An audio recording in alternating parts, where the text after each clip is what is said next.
12 soldiers were about to die in a canyon no aircraft could reach. Then a SEAL captain asked one desperate question, "Any combat aviators here?" No one moved. Then a single voice rose and whispered one word, "Phoenix."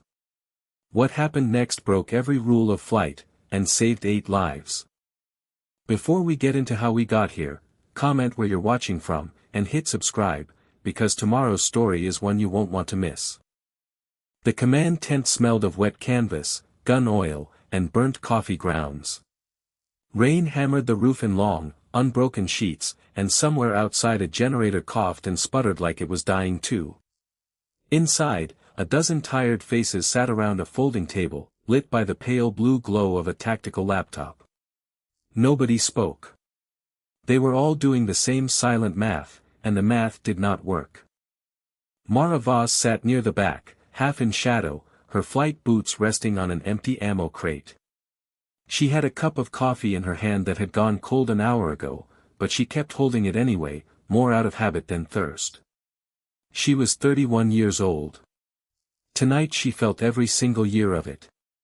Her flight suit was damp with sweat under the arms, and there was a smear of grease across one knuckle that she hadn't bothered to wipe away. She had not slept in almost 2 full days. Nobody in that tent had slept properly in days.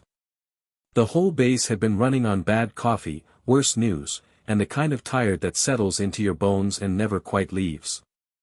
Mara had flown 3 sorties in the last 40 hours, each one shorter and stranger than the last, and she had learned long ago that on nights like this, the body kept moving long after the mind wanted to stop. She watched the rain streak down the plastic window flap and waited, the way she always waited, for the moment the room would ask something impossible of her. The tent flap ripped open.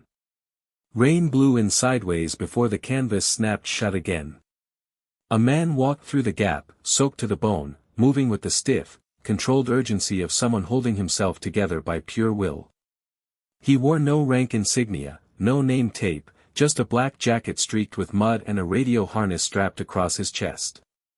His eyes were red-rimmed and hollow, the kind of hollow that only comes from watching people you are responsible for start to die in real time. This was Captain Dale Hutch, and everyone in the tent knew exactly who he was, even without the insignia. He commanded a small reconnaissance team that had gone dark 6 hours earlier. He set a rugged case on the table, flipped it open, and connected a cable to the laptop. A grainy map filled the screen, covered in overlapping red shapes. "My team is pinned in a canyon 11 kilometers north," Hutch said. His voice was flat, stripped of everything except the facts. "Call sign anchor. 8 men.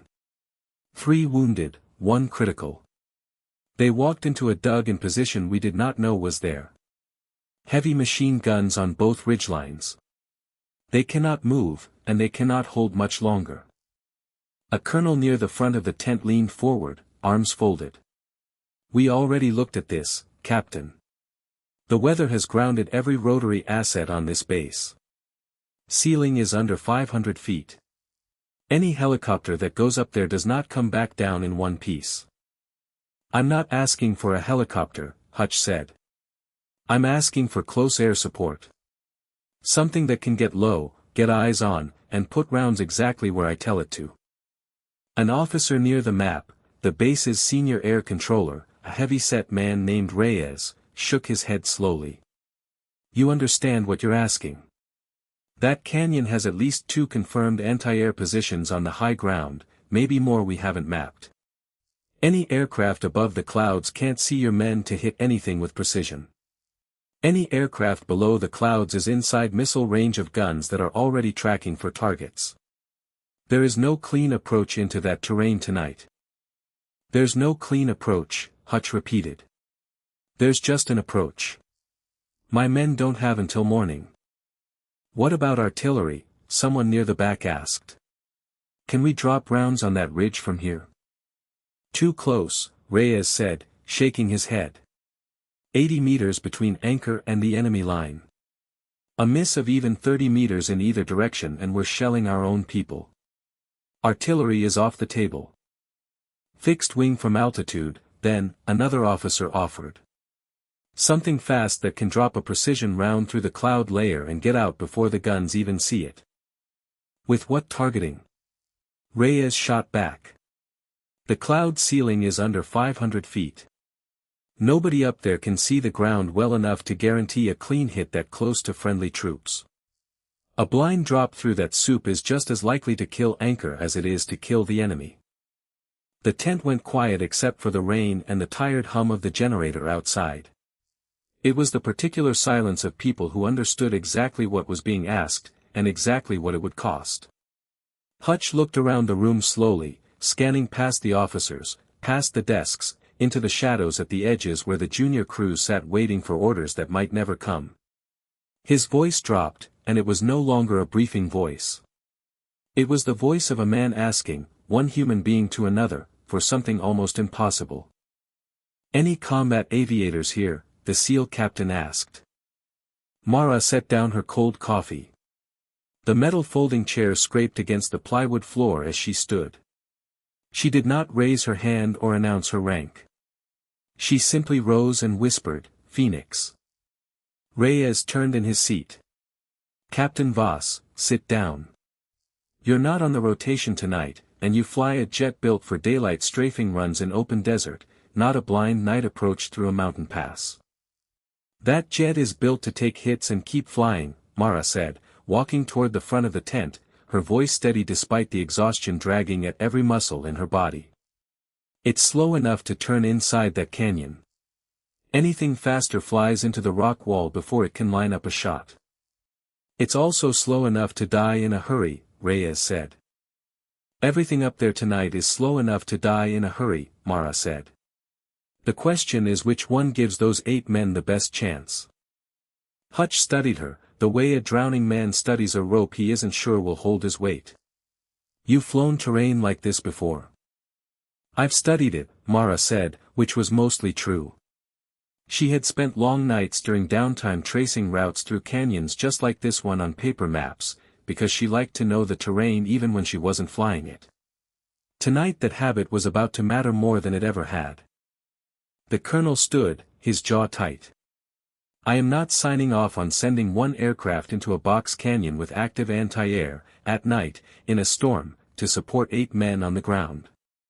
That is not a rescue plan. That is a second disaster waiting to happen." Mara turned to face him. She did not raise her voice. She did not need to. "Sir, with respect, those 8 men do not have time for us to find a plan we're comfortable with. I command my flight until someone above me says otherwise, and right now nobody above me is even awake. So you can write me up in the morning. Tonight, I'm flying." She looked back at Hutch. "Get on the radio. Tell Anchor to keep their heads down and hold what they've got. Help is coming, and it's going to be loud." The walk to the flight line felt endless, rain driving hard against her face, boots splashing through ankle-deep water pooling across the cracked tarmac.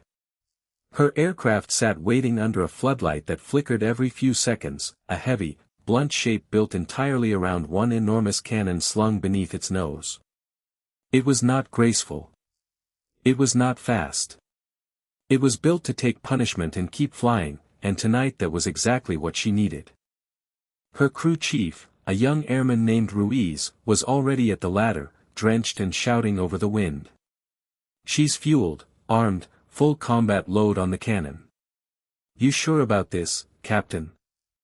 "No," Mara said honestly, climbing the ladder. "But I'm going anyway." She dropped into the cockpit and felt the familiar, heavy weight of the titanium shell wrapped around her, plates of armor thick enough to stop rounds that would tear through most other aircraft in seconds. She strapped in, ran her hands over the controls out of pure muscle memory, and keyed the radio. Below her, Ruiz pulled the ladder clear and stepped back, one hand raised against the rain, watching her the way ground crews always watched pilots heading into weather nobody should be flying in. She caught his eye through the canopy for just a second. He did not smile. He simply nodded, the kind of nod that meant he understood exactly what she was about to do and had no intention of trying to stop her. "Tower, this is Phoenix 1-1. Requesting immediate taxi and departure." This is an emergency close air support mission. Phoenix 1-1, Tower. Weather is well below minimums. Crosswinds gusting to 30. We strongly advise against departure. Understood, Tower, departing anyway. She pushed the throttles forward, and the twin engines howled to life, shaking the whole airframe. The jet rolled out through standing water, nose lifting into a black sky that swallowed her whole the moment her wheels left the ground. There was no time to be afraid. Fear was something that belonged back in the tent. Up here, there was only the instrument panel, the terrain below her, and the 8 men waiting for her to arrive. She leveled off low, skimming just beneath the cloud layer, flying almost entirely by instrument in a darkness so complete she could not tell where the sky ended and the mountains began. She keyed the radio again. Anchor, this is Phoenix. How copy? Static, then a voice, breathless and strained. Phoenix, this is Anchor Actual. We are pinned behind a rock line, taking heavy fire from a fortified position at our 12 o'clock, maybe 80 meters out. We're running low on ammunition and we have wounded who need to move now. I'm 3 minutes out, Anchor. Keep low. This is going to get loud. The terrain display painted a narrow gorge closing in from both sides, and Mara dropped lower, trading altitude she desperately wanted to keep for the only kind of safety that mattered tonight, staying below the radar coverage on the ridgelines. A warning tone chimed steadily in her headset, marking the terrain rising around her on every side. She ignored it and kept descending. Lightning flashed somewhere above the cloud deck, lighting the canyon walls in brief, jagged silhouettes before the darkness swallowed everything again. She flew through it on instinct and instrument alike, one hand steady on the stick, the other making tiny corrections to the throttle, feeling her way through a space barely wider than her wingspan. She thought, briefly, of the paper maps she used to trace on quiet nights back at the squadron, the long hours spent memorizing terrain nobody had asked her to memorize. Tonight, that habit was the only reason she had any confidence at all. Then the radar warning receiver shrieked, a sharp electronic scream that meant someone on the ground had found her. She did not climb. Climbing meant exposing herself to the guns on the ridge. She pushed lower instead, hugging the canyon floor so tightly she could see individual trees whip past beneath her in the brief flashes of lightning that lit the storm. Anchor, Phoenix. I'm in the canyon, popping up in 5 seconds. Mark your target. Target marked. Strobe on the enemy position, 12 o'clock from our line. Mara pulled back hard on the stick. The force slammed her down into her seat, crushing the air from her lungs as the jet climbed sharply over the inner ridge. For one brief moment she had a clear view of the canyon floor below, the pulsing flash of an infrared strobe marking her own men, and 80 meters beyond it, the steady, heavy muzzle flash of a machine gun position dug into the rock.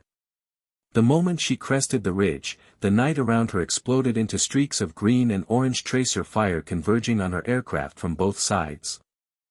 She held the aiming reticle steady over the enemy position and did not flinch as the tracers reached toward her canopy. She squeezed the trigger. The massive cannon beneath her spun up and unleashed a deafening, grinding roar that shook the entire airframe, sending a stream of heavy rounds tearing into the enemy position below. The ground erupted in a wall of fire and dust. The muzzle flashes from the enemy gun stopped instantly, buried under the sheer weight of the strike. The warning tone in her headset shifted, sharper now, more urgent. A missile launch warning. She slammed the throttles forward, punched out a burst of flares, and rolled the aircraft hard toward the canyon wall, bleeding altitude in a violent, gut-wrenching turn. The bright flares burned behind her, and the missile veered off course, detonating close enough that the shockwave slammed into her aircraft like a physical blow. Her head cracked against the side of the canopy. Alarms lit up across her instrument panel. Right engine fire, the automated voice reported, calm in a way that felt almost cruel against the chaos around her. She cut the throttle to the damaged engine, pulled the fire handle, and hit the extinguisher. The aircraft shuddered, heavy and unbalanced, flying now on a single engine with hydraulic pressure bleeding away somewhere behind her. She fought the controls with both hands, forcing the nose up, forcing the aircraft to keep climbing out of the canyon on raw stubbornness alone. She crested the outer ridge and finally leveled off, breathing hard, hands trembling against the stick. "Anchor, Phoenix. Talk to me." Silence stretched for 5 long seconds, long enough that she began to imagine the worst. Then the radio crackled to life, and this time the voice was different. Steadier, almost disbelieving. "Phoenix, this is Anchor Actual. Good hits, good hits. The position is gone. We're moving now, wounded with us, heading for extraction." A pause. "Thank you, Phoenix. Copy that, Anchor. Get home safe." The flight back was slow and painful, one engine straining to carry a damaged airframe through a storm that showed no sign of easing. Every gust of wind threatened to roll the aircraft onto its back. Mara kept both hands locked on the controls, her arms burning with the effort of holding a straight line, until finally the dim glow of the runway lights broke through the rain ahead of her. She brought the aircraft down hard, one main gear locking late, the jet skidding through standing water before finally shuddering to a stop just short of the mud beyond the runway. Fire trucks arrived within seconds, lights washing red and yellow across the smoking engine. Mara sat still in the cockpit for a long moment, listening to the rain hammer the canopy, before she finally popped it open and let the cold night air rush in. Ruiz met her at the base of the ladder, staring up at the torn metal along the damaged wing. "You brought her back." "Told you I would," Mara said, her voice hoarse but steady. Inside the operations building, the colonel was waiting near the desk. He looked at her soaked flight suit, the bruise forming along her jaw, the exhaustion carved into her face, and whatever anger he had been holding on to simply drained out of him. He said nothing about the mission.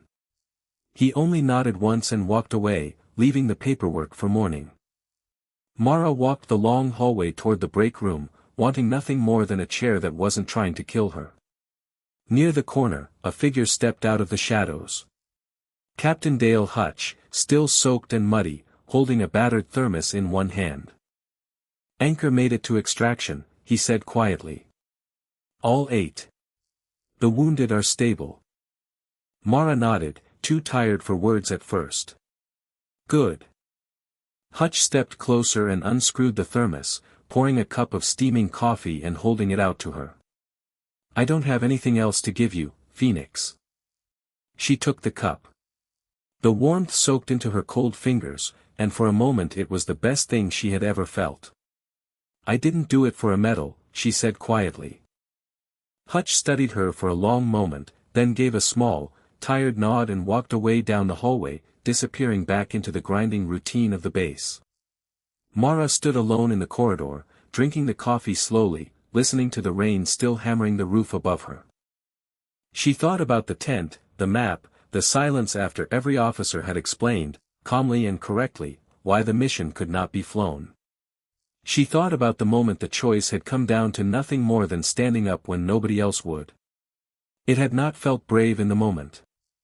It had only felt necessary, the way breathing is necessary, the way holding a straight course through a storm is necessary when 8 men are waiting on the other side of it. She had cheated the odds tonight. She knew the war would not forget to ask for its price eventually. But for now, the coffee was hot, and 8 men were coming home because she had answered a question in a muddy tent, and had not sat back down.